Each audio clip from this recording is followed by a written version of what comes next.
आप कह रही हैं इनको और ज्यादा आड़े हाथों या आनी हाथों से इनको निपटा जाए।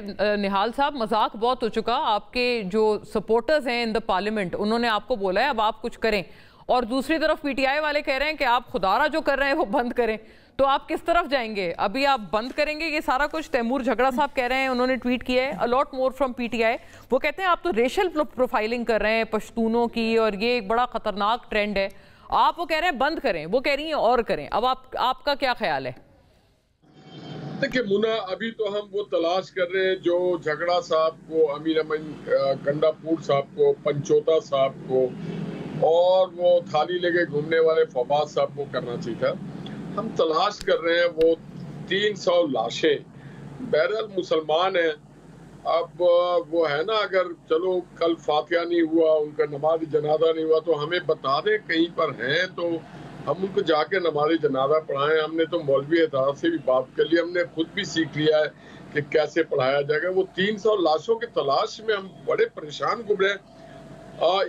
इनके सूबे में 120 के लगभग लाशें तो हमने ढूंढ ली, जो कि इनकी जिम्मेदारी थी, इनकी नाअहली की वजह से हुआ पारा चिनार में।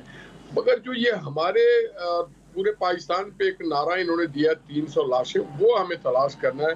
तो हम काफी बिजी हैं लाशें तलाश करने में, क्या मिल जाए। अच्छा, दूसरा ये कहते हैं जी जेल में है, आप भी कह रही जेल में है। अरे भाई, जब आप मिर्ची खाएंगे तो मुंह में तीती तो होगा। अगर आप शुगर, आप चीनी वाली चाय पियेंगे, ज्यादा रसगुल्ले खाएंगे तो शुगर तो हो जाएगा। खान साहब, जब आप सियासत में आए थे और 190 मिलियन पाउंड खा गए तो आपको तो जेल जाना है ना। वो 190 मिलियन पाउंड जो है वो इल्जाम नहीं है, वो बरतानिया की हुकूमत ने हमें भिजवाया था पाकिस्तानी अवाम के सर, फिर सजा करें ना उन पे। निहाल साहब, अभी इंक्वायरी चल रही है ना, उसकी सजा के गर्ज में तो नहीं बंद है ना खान साहब?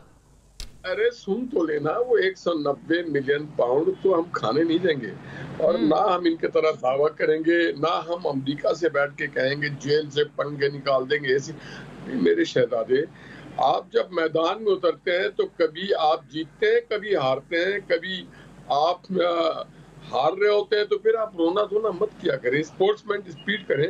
आपने दूसरों के स्पोर्ट्समैन स्पिरिट दिखाएं जी पंचोता साहब। जब आप एक मिनट जब दूसरों के जेलों से आप पंखे निकाल रहे थे तो नहीं सोचा था कि आप भी एक दिन जेल जाएंगे। वो पंजाबी में कहावत है ना, दुश्मन मरे तो खुशी ना करे, सज्जन भी मर जाना है। ये इनको पता था कि अब 1 साल में रो रहे हैं। 1 साल नहीं, 1 साल नहीं, 2 साल, तीसरा साल होने वाला है जनाब। आप जब गए तो 22 में गई है ना इनकी गवर्नमेंट। नहीं खड़ा था, 72 बंद गाड़ियां खड़ी होती थी, हम फिर भी 1.5 साल से जायद हो गया है खान साहब को जेल में। बताएं जी पंचोता साहब, टू यू प्लीज। देखिए, पहली बात यह है कि जो करप्शन इन्होंने की है ना, जो लूट मार की है, जो मुल्क को लूटा है, 90 से ये शुरू हुए हैं और मुख्तलिफ अदवार में मुख्तलिफ आते रहे। वो कोई इमरान खान ने इनके ऊपर केसेस नहीं बनाए थे। अगर नवाज शरीफ साहब 2017 नायल हुए थे तो वो खान साहब ने उनको नायल नहीं किया था, वो उससे पहले के उनके केसेस थे। तो इमरान खान उसने कहा कि इन करप्ट लोगों को जो है वो मुल्क के अंदर नहीं होनी चाहिए, अमीर और गरीब के लिए कानून बराबर होना चाहिए। राइट, नाज़रीन, I will have to wind up.